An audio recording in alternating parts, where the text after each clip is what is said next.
Bro, we back on a beautiful Wednesday. I mean, it is a great day right now. Come here, baby.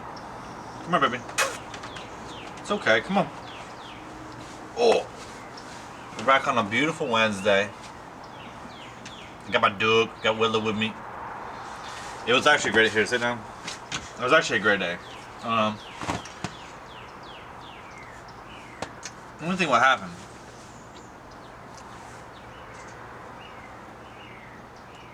I mean, honestly, bro, I got this event on Friday that I've been anxious about for months.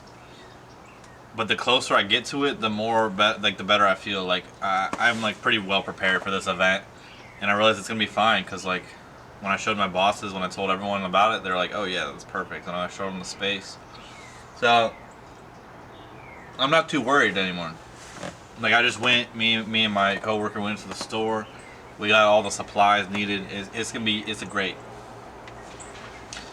I'm planning on like 400 people. Fuck. It's a big event, bro.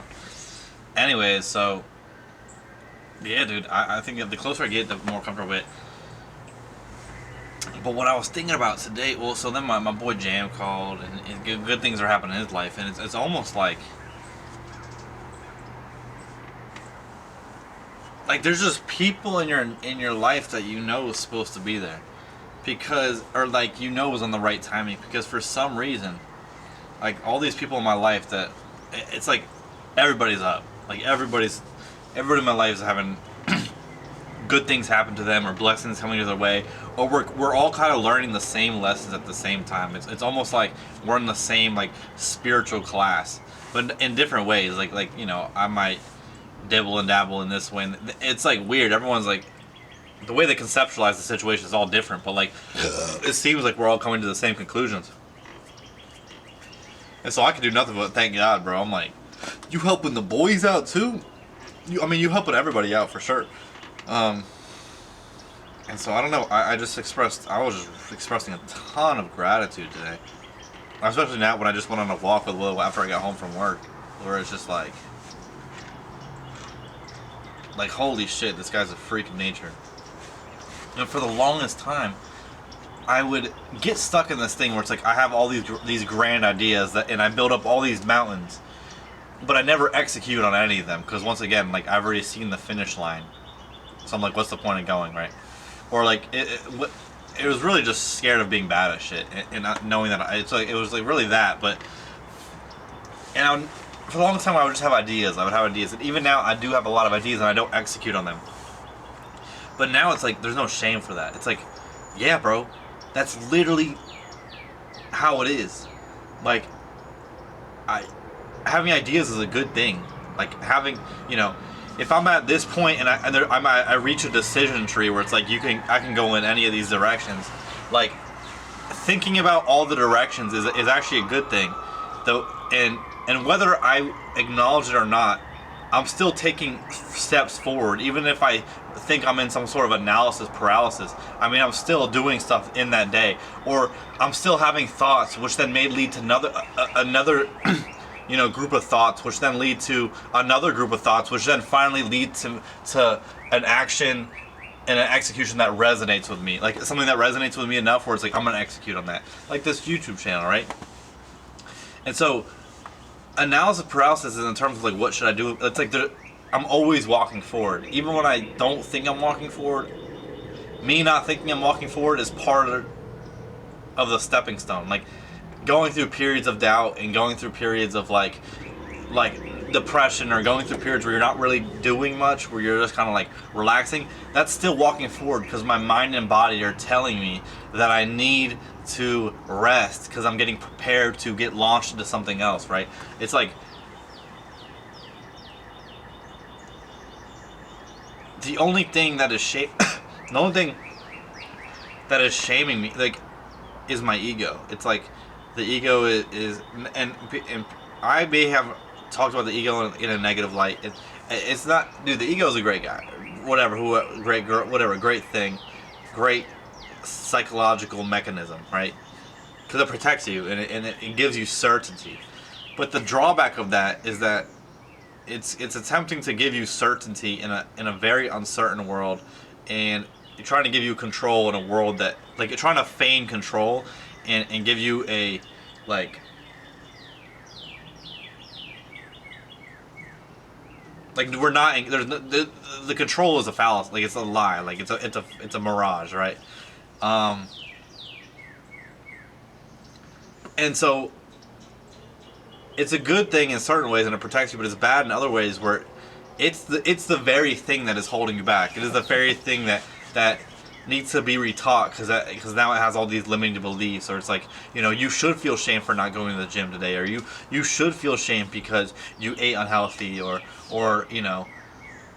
like you're not deserving of X, Y, and Z, or you're not deserving, like, that's all the ego, bro. It's just, and you can accept it for what it is. Oh, I see. Homie's just trying to protect me. Like, if I go venture out into the unknown, like something bad might happen, and something scary is probably going to happen, and something that I've never, because I'm in the unknown, something that I've never dealt with is going to happen before. And the ego gets scared and is like, yo, like, we don't even need to go out there. We have our little, like, we've created our little safe space. Like, why don't we just stay here? Why do we need to go to explore, right?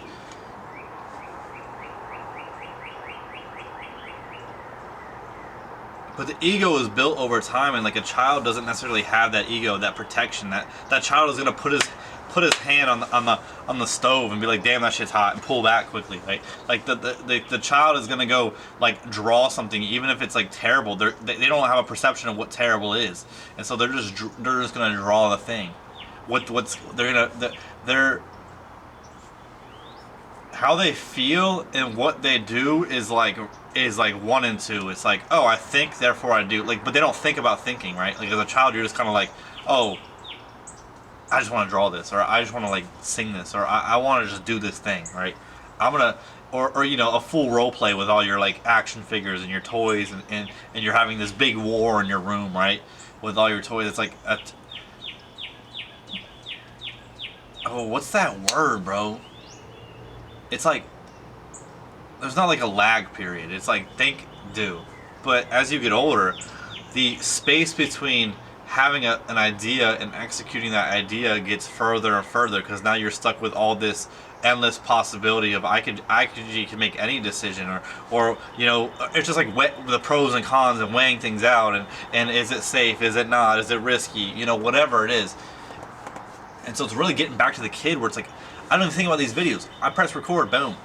This drawing, I'm like, my doodles, I've been doodling a lot. It's like, I don't think about, I just like draw some shapes and things happen, right?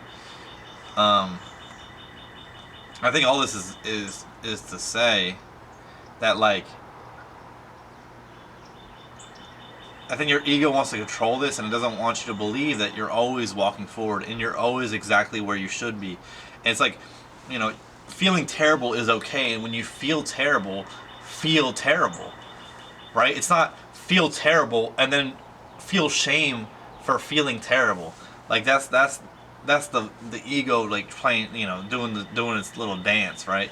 It's like, because your mind wants to come up with justifications or reasons for why you feel this like a certain way, but your mind, it has limited knowledge. So let's say, like, I'm feeling depressed for like months, and I'm like, and my mind is like, yeah, you're feeling depressed because you're laying in bed all day, and you're not drinking water, and like you're being a bum, and you're not going, and you're not working, and you're not doing this, and you're unemployed, and these are the reasons why you're feeling terrible. And even though, if those things are true, at times, if you don't know this, and if you haven't learned this information, your ego is blaming symptoms of depression for your reasoning of being depressed, right? And yes, it doesn't add to it that you're not, drinking water or going outside. You're just rotting in bed all day, and you're not brushing your teeth, and you're not doing other things. But you can't say that's the reason we're depressed. It's like, no, something happened to me, and that's why I'm acting in this way, right? And so, like, yeah, you may, but until your ego's going to convince you that these are all the reasons, because it's like trying to find a reason for why you feel the way you do. But in truth, it's like, oh no, wait, all this, the reason I've been depressed for months is because something triggered me and like triggered triggered me because it brought up things that happened when I was a child that I haven't really gone over yet, and I haven't really thought through yet. But I haven't thought through it because it hasn't gotten brought up before. So this is the first time in 10 years that this situation and this feeling is being brought up, and now I'm acknowledging, like, oh, now it's time to really. I'm now at the, like, how do I explain this? Okay, so people that have like deep childhood trauma, or like, you know, PTSD, your mind will tuck all this shit away into a little box, because it's like your mind knows that you can't handle it right now, and in the moment or whatever, you can't handle the feeling. And so there's a lot of repressed memories where people don't remember shit, right? But then all of a sudden, like when they're in their 40s or their 30s, or like later on in their life, something will happen, and it brings this all back up, the repressed memories. But you could say, oh, this thing triggered, now, you know, and now they're being forced to confront it. But it's not really that. I think it more in like God's timing is perfect, in that it's being brought up because now you're finally ready to confront it, and you have the toolbox, and you have the stability and the psyche to handle this. And even though, you know, you're rotting in bed all day or whatever it is, like, that's you handling it. And so, I don't know. It's not all this is not to say like you should be happy all the time. Like that, I hope that it's more so like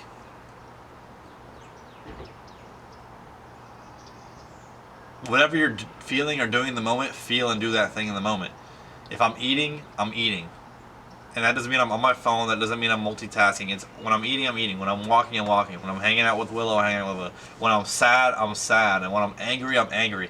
Point blank, period. That's it. I can you know, intellectualize it later and figure out the truth of it later. But for now, the absolute truth is I'm feeling some sort of way, right?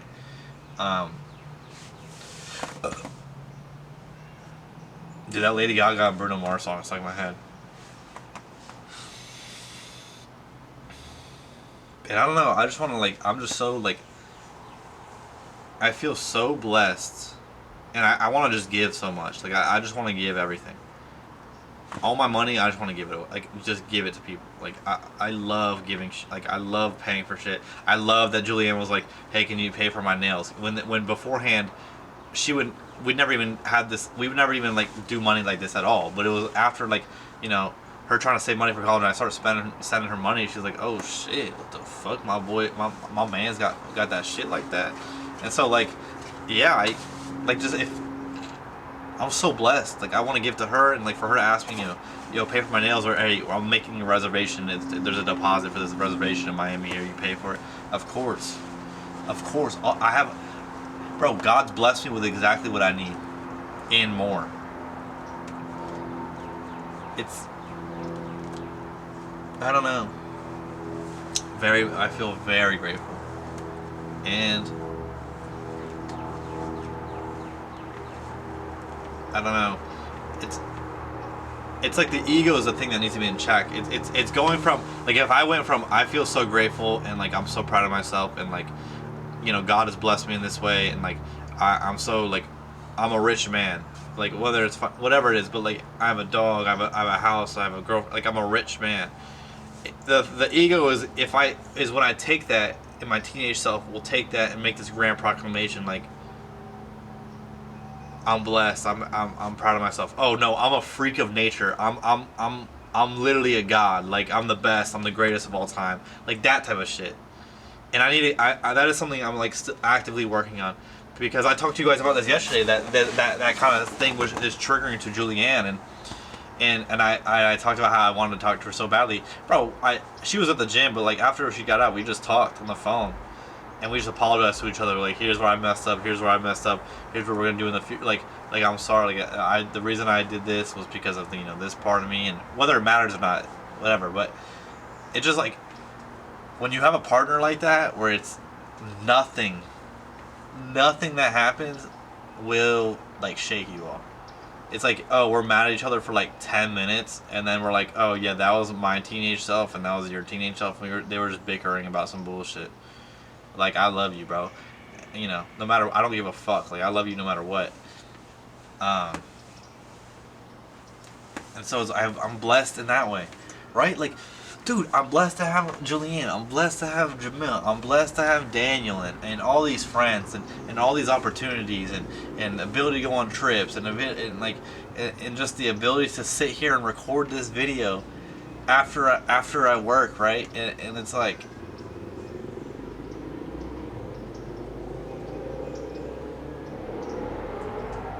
and the fucking squirrels on the branch, right? And the birds are in the trees.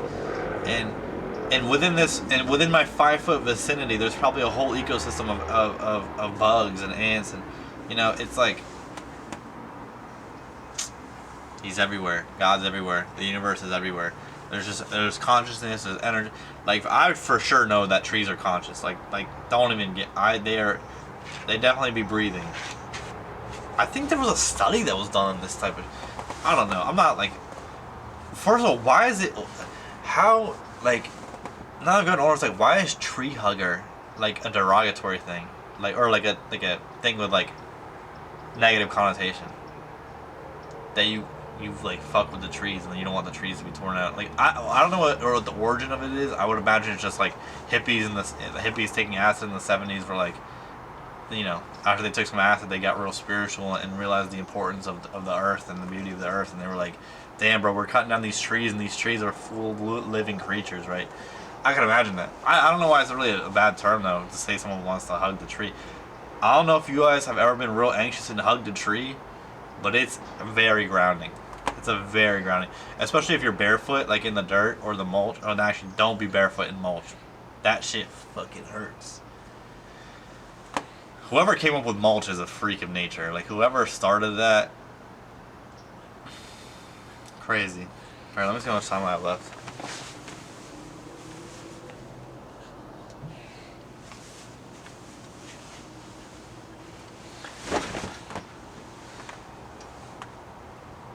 Dude, I remember. Oh. Dude, I forget what it was called. This is a random ass. This is something random. But I remember growing up, like, there was like this road that was haunted, like, in my hometown. And I remember my friends, like, we always would talk about, like, let's go steal the road sign. Let's go, like, take the, like, And I think they did it. I think the boys, without me being there, I think they went and they stole the road sign, so that someone has it. That's kind of, I don't know why I just thought about that. I think it's because I was looking at this sign over here. People stealing signs is mad fun, like, especially after in Philly, bro. People were,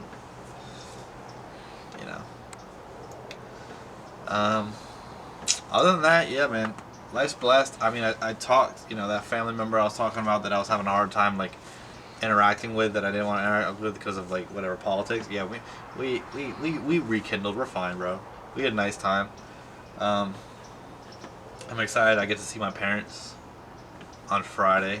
Dude, Friday's be the longest day ever because the first event is 7 to 10 is the breakfast, and then the grand opening that I'm hosting is from 11 to 1.